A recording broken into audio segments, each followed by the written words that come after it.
Next reaction हेलोअल्केन हेलोअरीन्स में है। हमने पढ़ लिया है न्यूक्लियोफिलिक सब्स्टिट्यूशन रिएक्शंस हेलोअरीन्स की और इलेक्ट्रोफिलिक सब्स्टिट्यूशन रिएक्शंस।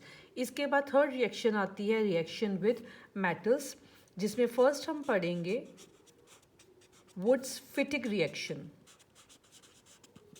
इसके पहले हमने पढ़ी थी हेलोअल्केन्स में वुड्स रिएक्शन, और हेलोअरीन में कौन सी रिएक्शन है? Wurtz Fittig reaction. अब वुड्स फिटिक रिएक्शन में हेलोअरीन तो हम लेंगे और साथ में हमने लेना है एक मॉलिक्यूल हेलोअल्केन का, एक मॉलिक्यूल हेलोअरीन का, एक मॉलिक्यूल हेलोअल्केन का, और रिएक्शन करनी in presence of dry ether. यहाँ से ये रिमूव हो जाएगा हमारा NaX, और ये R इस बेंजीन रिंग के साथ लिंक कर जाएगा,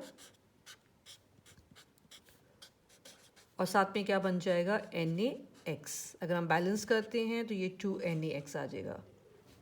ये हमारे पास क्या बन जाएगा? Alkyl benzene. फॉर एग्जांपल अगर हम लेते हैं यहाँ पर क्लोरोबेंजीन और इसकी रिएक्शन करते हैं सोडियम के साथ, और यहाँ हम लेते हैं क्लोरोमीथेन, ईथर की प्रेजेंस में रिएक्शन करते हैं, तो यहाँ से हमारे पास ये रिमूव हो जाएगा NaCl, और ये CH3 लिंक कर जाएगा बेंजीन के साथ। इस प्रोडक्ट को क्या कहते हैं? टॉलीन,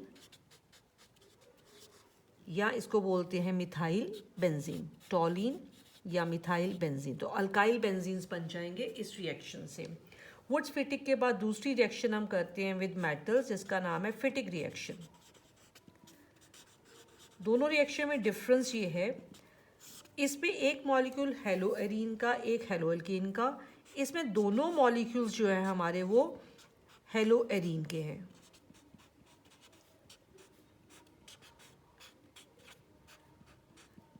यहाँ से ड्राई ईथर की प्रेजेंस में जब रिएक्शन करेंगे तो ये हमारा रिमूव हो जाएगा, और दोनों बेंजीन रिंग्स जो हैं वो लिंक कर जाएंगी। दोनों बेंजीन रिंग्स को जब लिंक करना है, याद रखना है बॉन्ड के साथ ऐसे लिंक करना है हमने, और साथ में बनेगा 2NaX। इस कंपाउंड को कहते हैं डाइफिनाइल या बाइफिनाइल। डाइफिनाइल और बाइफिनाइल, ये हमारी दो रिएक्शंस हैं रिएक्शन विद मेटल्स की, जिसमें एक रिएक्शन है वुड्स फिटिक और दूसरी रिएक्शन का नाम है फिटिक रिएक्शन। अब हम कुछ क्वेश्चंस करते हैं इन टेक्स्ट के। फर्स्ट क्वेश्चन देखो 10.7, इसके पहले वाले क्वेश्चन हम कर चुके हुए हैं। Which alkyl halide from the following pairs, ये हमारे पास कुछ पेयर्स यहाँ पे गिवन है, इनमें से कौन सा वाला पेयर जो है वो SN2 रिएक्शन दिखाएगा रैपिडली, और इसका रीज़न भी हमने देना है यहाँ पर। अब देखो SN2 रिएक्शन में पहले हम रफ में लिख लेंगे। SN2 रिएक्शन 1 स्टेप में होती है। जो रिएक्शन 1 स्टेप में होती है उसमें मैंने रिएक्टिविटी ऑर्डर बताया था, primary haloalkane more than secondary, secondary more than tertiary. ये सारा किस पे डिपेंडेंट था? स्टीरिक हिंड्रेंस पे। अब ये वाला जो है हमारा प्राइमरी हेलोअल्केन है, ये Br लिंक है सेकेंडरी कार्बन के साथ, तो दिस इज सेकेंडरी हेलोअल्केन। तो इनमें से कौन सा वाला रिएक्टिविटी ज़्यादा दिखाएगा इन SN2 रिएक्शन? ये वाला दिखाएगा, फर्स्ट वाला। और इसका आप आंसर भी लिखोगे यहाँ पे, रीज़न पहले ये लिख लेंगे कि ये कंपाउंड दिखाएगा being primary halide steric hindrance is less. ये इसका रीज़न है क्यों ये रिएक्टिविटी SN2 रिएक्शन में ज़्यादा दिखाएगा, स्टेरिक हिंड्रेंस इज लेस। अब आते हैं सेकंड पे। इसमें ये वाला सेकेंडरी है और ये लिंक करा टर्शरी कार्बन के साथ, so this is tertiary halide. तो किसकी रिएक्टिविटी ज़्यादा है? सेकेंडरी की ज़्यादा होती है दैन टर्शरी, और रीज़न फिर से हमारा सेम रहेगा बिकॉज इसमें स्टेरिक हिंड्रेंस क्या होती है? कम होती है। तो सेकेंड पार्ट हमारा है CH3 CH2 CH, इसकी रिएक्टिविटी ज़्यादा, और आंसर हमारा सेम ये वाला आ जाएगा because it is secondary halide. Secondary में स्टेरिक हिंड्रेंस कम होती है as compared to the tertiary halide. Third part, ये प्राइमरी के साथ लिंक है, ये भी प्राइमरी के साथ लिंक है। अगर दोनों ही प्राइमरी हैलाइड हो गए तो साथ में मैंने एक आपको याद कहा था रखना स्टेरिक हिंड्रेंस वर्ड रिएक्टिविटी में। किस में स्टेरिक हिंड्रेंस ज़्यादा है, किस में कम है? इसमें देखो ये ग्रुप पास में है हैलोजन के, इसमें थोड़ा दूर चला गया, तो जब यहाँ पे आके न्यूक्लियोफाइल अटैक करेगा तो स्टीरिक हिंड्रेंस ज़्यादा होएगी। यहाँ पे अटैक करेगा जब आके न्यूक्लियोफाइल, तो स्टेरिक हिंड्रेंस क्या होएगी, थोड़ी सी कम होएगी, बिकॉज ये थोड़ा सा दूर है। क्योंकि यहाँ स्टेरिक हिंड्रेंस कम है तो इसकी रिएक्टिविटी क्या होएगी, ज़्यादा होएगी। तो थर्ड पार्ट का आंसर है CH3CH CH2CH2Br। ये इसमें क्या लिखोगे, methyl group is away from the halide group and hence steric hindrance is less. Steric hindrance is less. So therefore इसकी रिएक्टिविटी क्या होएगी, ज़्यादा होएगी as compared to the other compound. ये हमारा हो गया 10.7 इन टेक्स्ट क्वेश्चन। अब आते हैं नेक्स्ट क्वेश्चन पे 10.8 पे। In the following pairs of halogen compounds, ये जो पेयर्स गिवन है ये वाले, which compound undergoes SN1 reaction faster। अब SN1 रिएक्शन में 2 स्टेप्स होते हैं। 2 स्टेप वाली रिएक्शन में रिएक्टिविटी ऑर्डर था टर्शियरी कार्बोकेटाइन की स्टेबिलिटी मोर than secondary, secondary more then primary. तो ये हमारा क्या है, रिएक्टिविटी ऑर्डर है। टर्शियरी हैलोकेन की रिएक्टिविटी ज़्यादा है देन सेकेंडरी, सेकेंडरी की ज़्यादा है देन प्राइमरी। हाँ जी, इसमें ये वाला जो है हमारा, ये कौन सा वाला हेलो एल्केन है, ये हमारा है 2 क्लोरो, यहाँ पे अल्काइल ग्रुप्स होंगे तो 2 क्लोरो 2 मिथाइल प्रोपेन है। ये हमारा टर्शरी है बिकॉज यहाँ पे तीनों साइड की तरफ क्या आएंगे, carbon atom, so this is tertiary. यहाँ पे 2 साइड की तरफ कार्बन एटम है, so this is secondary.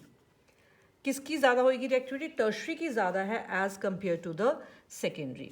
First में लिखेंगे इसकी रिएक्टिविटी ज़्यादा है since it is tertiary haloalkane which forms tertiary carbocation which is more stable। इसकी वजह से इसकी रिएक्टिविटी क्या होएगी, ज़्यादा होएगी।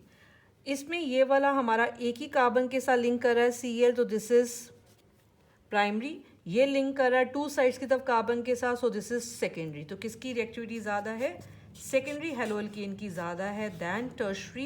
रीज़न हमारा सेम आएगा बिकॉज टर्शरी कार्बोटाइन, या सॉरी यहाँ पे सेकेंडरी कार्बोटाइन बनेगा जो ज़्यादा स्टेबल है देन प्राइमरी कार्बोटाइन, इसलिए इस कंपाउंड की रिएक्टिविटी ज़्यादा होएगी as compared to this one which is primary haloalkane. हाँ जी, अब 10.8 के बाद नेक्स्ट क्वेश्चन पे आते हैं 10.9 पे। ये क्वेश्चन थोड़ा सा ध्यान से करने वाला है क्वेश्चन है ये ला।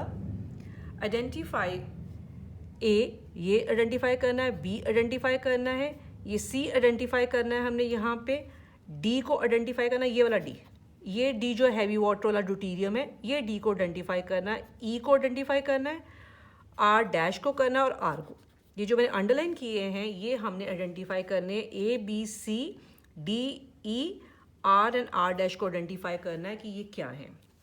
रिएक्शन देखो यहाँ पे हमने क्या लिया है, साइक्लो हेलोएल्केन लिया, रिएक्शन एमजी के साथ की। अगर डायरेक्टली रिएक्शन ना हो तो एक रिएक्शन जर्नल से लिख लो जो में आती है। अगर हम लेते हैं अल्काइल हैलाइड और मैग्नीशियम मेटल के साथ रिएक्ट करते थे तो क्या बनता था, R M G B R. यहाँ आर को सपोज कर लो ये है, और आर और बी आर के बीच में क्या लिख दिया हमने, एम जी। तो अगर हम इसको इसके साथ रिएक्ट करवाते हैं तो ए हमारा क्या बनेगा, that one will be cyclohexane के साथ, यहाँ पे बी आर और इसके बीच में क्या आ गया, एम जी। ये हमारा ए है, ए हमने आइडेंटिफाई कर लिया, इसको मैं सर्कल कर देती हूँ, दिस इज ए। अब बी पे आ जाओ। अगर हम यहाँ पे ग्रिग्नार्ड रिएजेंट में, जब ये बना ग्रिग्नार्ड रिएजेंट, इसमें वाटर डालते थे तो क्या बनता था, एल्केन बनता था। रिएक्शन याद होनी चाहिए, अगर हमें रिएक्शंस लर्न है सारी की सारी, फिर हमारे प्रोडक्ट्स हो जाएंगे। यहाँ पे ये आर हमारा हो गया, एम जी बी आर निकाल दो, इसके साथ क्या अटैच कर दो, एच। तो आर हमने क्या लिया था, ये साइक्लोहेक्साइल लिया था, ये इसके साथ यहाँ पे क्या लिंक कर दो, एच। ये हमारा क्या बन जाएगा, बी बन जाएगा। ये हो गया हमारा ए और ये हो गया हमारा बी। और ये तो सिर्फ सारा हमारा क्या है, रफ पार्ट है ये वाला। ये सिर्फ समझने के लिए हमने रफ में लिखा, तो ये आंसर में नहीं आना चाहिए। हमारा आंसर हमारे ये है, ए हमारा ये है, बी हमारा ये है। अब आ जाओ नेक्स्ट रिएक्शन पे। आर बी आर की रिएक्शन जब एम जी के साथ करते हैं तो हमें पता है कि सी हमारा क्या होएगा, R M G B R. लेकिन आर भी आइडेंटिफाई करना है अब हमने। अब आर हमारा क्या, R M G B R, जैसे यहाँ लिखा था R M G B R में अगर वाटर डालो तो क्या बनता था, आर एच। या हैवी वाटर है तो यहाँ पे क्या बनेगा, जब हम D2O डालेंगे तो RD बनेगा। तो ये R है और ये D, इसका मतलब ये पार्ट क्या हुआ, हमारा R हो गया। तो यहाँ से R को हमने आइडेंटिफाई कर लिया, R इज CH3CH3, ये हमारा क्या है R, इसको हम R लिख लेते हैं। अब RBr क्या है हमारा, ये कंपाउंड अगर इसके साथ हम क्या अटैच कर दें यहाँ पे Br, और इसकी रिएक्शन इसके साथ करें मैग्नीशियम के साथ in presence of dry ether, तो C क्या बनेगा, Mg इनके बीच में आ जाएगा यहाँ पे CH3CH3 MgBr, ये हमारा क्या बन जाएगा C। हमने C को आइडेंटिफाई कर लिया, ये मैं लेबल करती हूँ, तो ये हमारा क्या है C है, और इतना पार्ट हमारा क्या है R है, ये वाला। इसमें हमने हैवी वाटर डाला तो इसकी जहाँ पे क्या आ गया था ये रिमूव हो जाएगा, और इसकी जहाँ पे यहाँ पे क्या आ जाएगा D आ जाएगा, ये देखो CH3CH3CH3CH3 और इसकी जहाँ पे यहाँ पे क्या आ जाएगा D आ जाएगा, ये हमारा ये प्रोडक्ट है, ये हो गया आइडेंटिफाई। अब नेक्स्ट पार्ट पे आते हैं, यहाँ पे R-X में R- हमने आइडेंटिफाई करना है, ये हमारा क्या है हेलोल्केन। हेलोल्केन में जब सोडियम मेटल डालते थे तो कौन सी रिएक्शन होती थी, वुड्स रिएक्शन। वुड्स रिएक्शन में ये निकल जाएगा, तो दो R- आपस में क्या करने चाहिए, कंबाइन करने चाहिए। तो जब इसकी रिएक्शन सोडियम के साथ की तो दो R- कंबाइन कर गए, इसका मतलब ये दो हमारे R- से बना हुआ है। अगर सेंटर से डिवाइड कर दो तो ये भी R- है, ये भी हमारा क्या है R-, ये पार्ट हमारा क्या हो गया R- हो गया।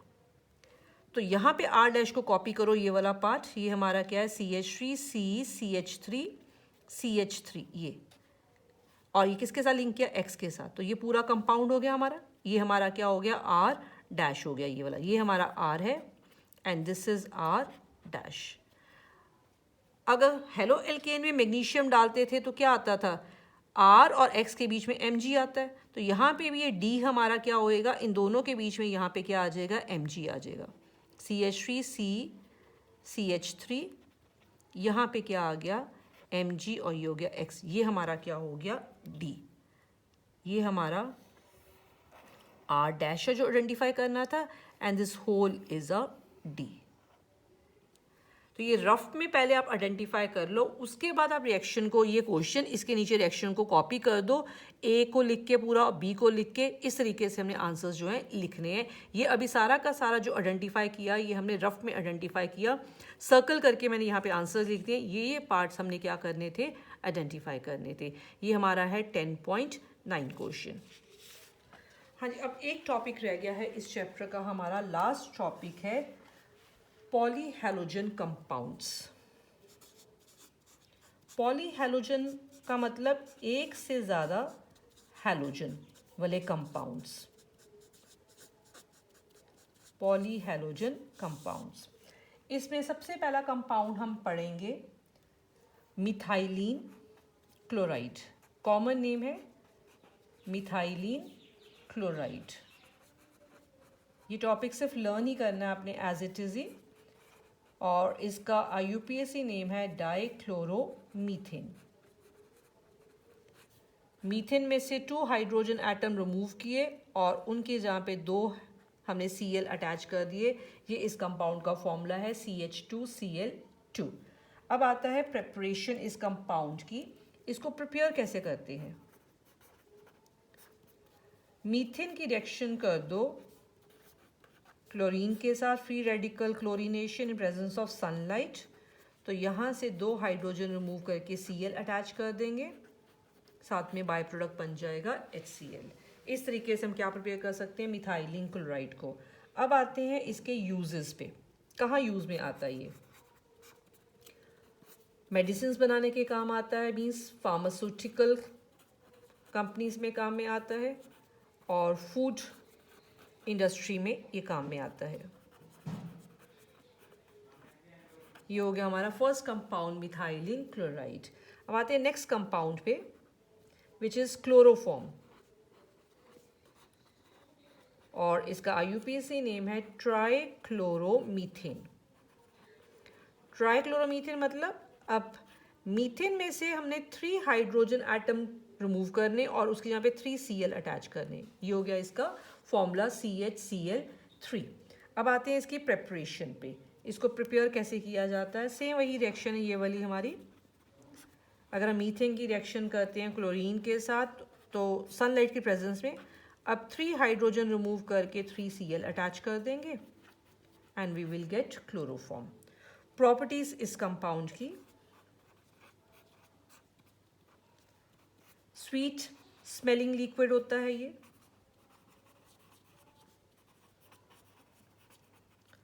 और सेकेंड इंपॉर्टेंट प्रॉपर्टी जो है वो ये है, जिससे क्वेश्चन काफ़ी बार आ जाता है कि इसको डार्क कलर्ड बॉटल्स में स्टोर करना चाहिए।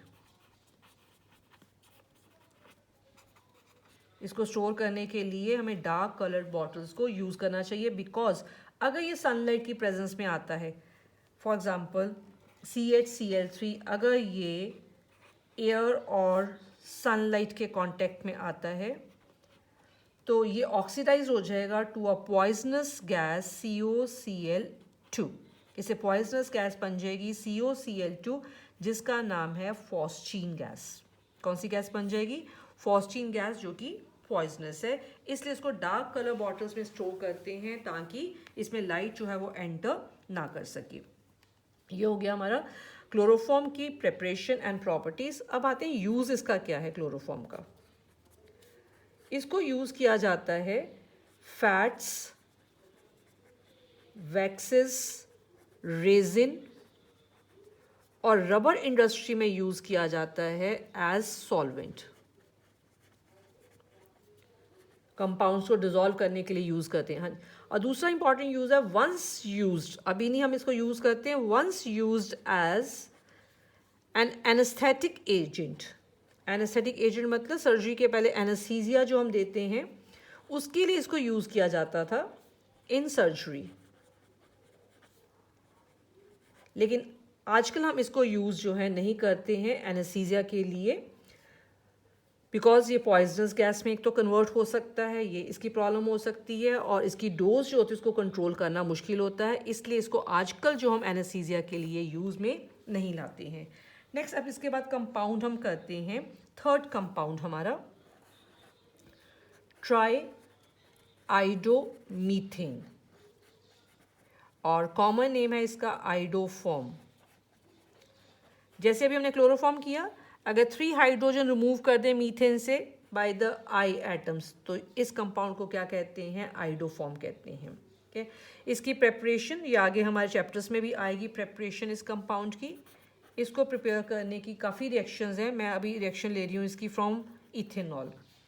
अगर हम इथेनॉल में आयोडीन और NaOH डालते हैं तो CHI3 क्या बन जाता है? येलो कलर के प्रेसिपिटेट्स होते हैं इसके, ये बन जाता है HCO, Na sodium format, NaI, और साथ में क्या बन जाता है? वाटर बन जाता है।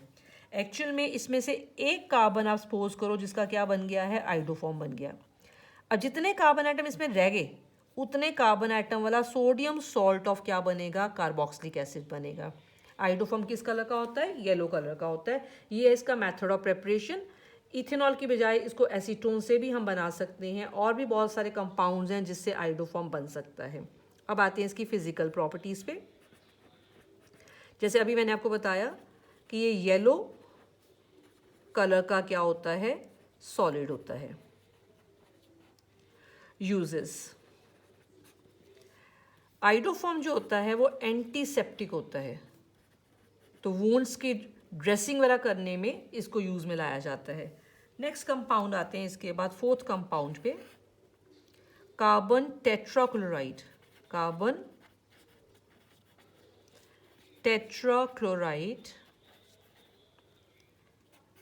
और इसका UPC नेम है टेट्राक्लोरोमीथेन।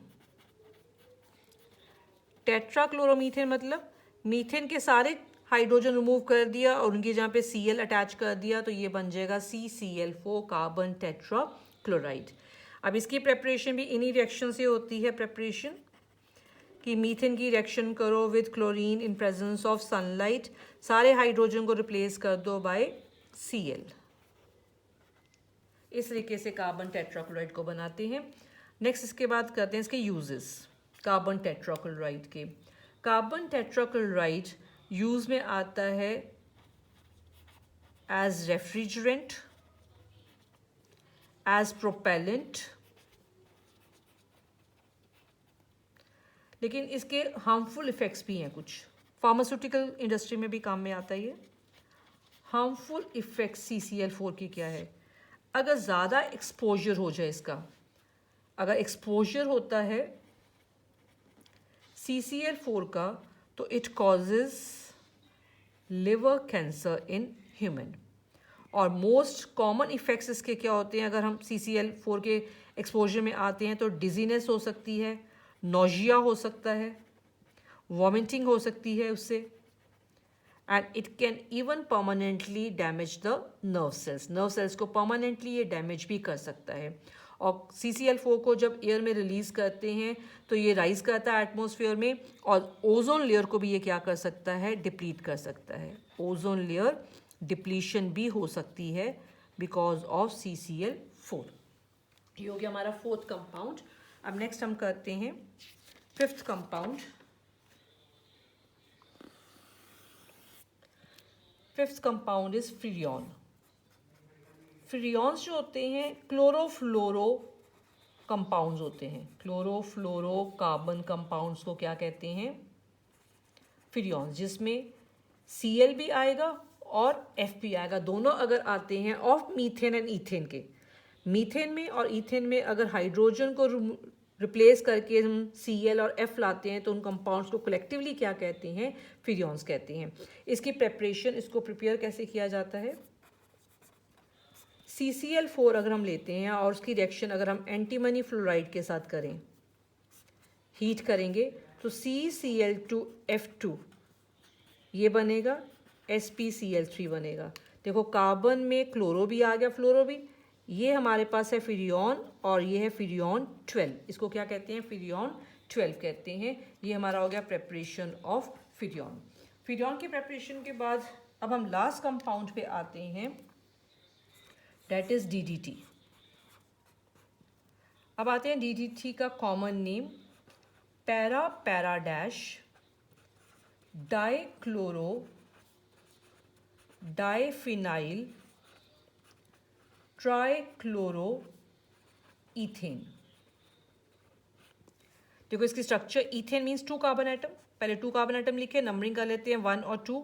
ट्राइक्लोरो, ये कॉमन नेम है तो यहाँ 1 और 2 नहीं लिखा, यहाँ पे ये लिखा हुआ है dichloro diphenyl trichloro ethane. Trichloro मतलब एक ही कार्बन के साथ Cl अटैच है। इतना पार्ट हो गया ट्राइक्लोरो ईथेन। अब नेक्स्ट एक कार्बन बची, इसके साथ क्या अटैच करना है? क्लोरोफिनाइल अटैच करना है हमने। और पैरा पैरा डैश मतलब ये जो फिनाइल है इसकी पैरा पोजीशन पे Cl करना, और कितने अटैच करने हैं? ये हमने 2 ग्रुप ऐसे लिंक करने हैं। तो एक हो गया पैरा, एक हो गया पैरा डैश डाइक्लोरो डाइफिनाइल, ये हो गया। और एक हाइड्रोजन यहाँ पे और लिंक करनी पड़ेगी कार्बन की वैलेंसी को कंप्लीट करने के लिए। तो ये हमारे पास फॉर्मूला है किसका? DDT का फॉर्मूला है। ये वाइट कलर का पाउडर होता है, इनसॉल्युबल इन क्या होता है? वाटर होता है। और इसका यूज़ क्या है? एज इंसेक्टिसाइड, इंसेक्ट्स को किल करने के लिए यूज़ में लाते हैं। But it results in pollution due to its extreme stability. It is non biodegradable. ये बायोडिग्रेडेबल नहीं है, ये नॉन बायोडिग्रेडेबल है। और बहुत सारे स्पीशीज़ ऐसे इंसेक्ट्स के जिनमें क्या है, DDT के अगेंस्ट रेजिस्टेंस डेवलप हो गया है। तो अगर हम इसको स्प्रे भी करते हैं DDT को, तो इन इंसेक्ट्स पे कोई भी इफ़ेक्ट जो है नहीं पड़ता। और ये भी देखा गया है कि ये कॉज करते हैं हाई टॉक्सिसिटी इन फिशेस। तो इसकी केमिकल स्टेबिलिटी की वजह से, क्योंकि ये बायोडिग्रेडेबल नहीं होता है, बहुत सारी और प्रॉब्लम्स की वजह से DDT जो है इस पे बैन लगा हुआ है वर्ल्ड वाइड। तो DDT जो है वो मेटाबोलाइज इतनी जल्दी नहीं होती है एनिमल्स की बॉडी में, स्क्रीट आउट नहीं होती है, जिसकी वजह से बहुत सारी प्रॉब्लम्स हो सकती हैं DDT के यूज़ से। That is why this is a ban all over the world for the use of the DDT। ये हमारा चैप्टर हेलोल्कीन हेलो एरीन्स जो है वो कंप्लीट होता है इसके साथ। अब इसके बाद हम NCERT एक्सरसाइज जो है उसको हम स्टार्ट करेंगे।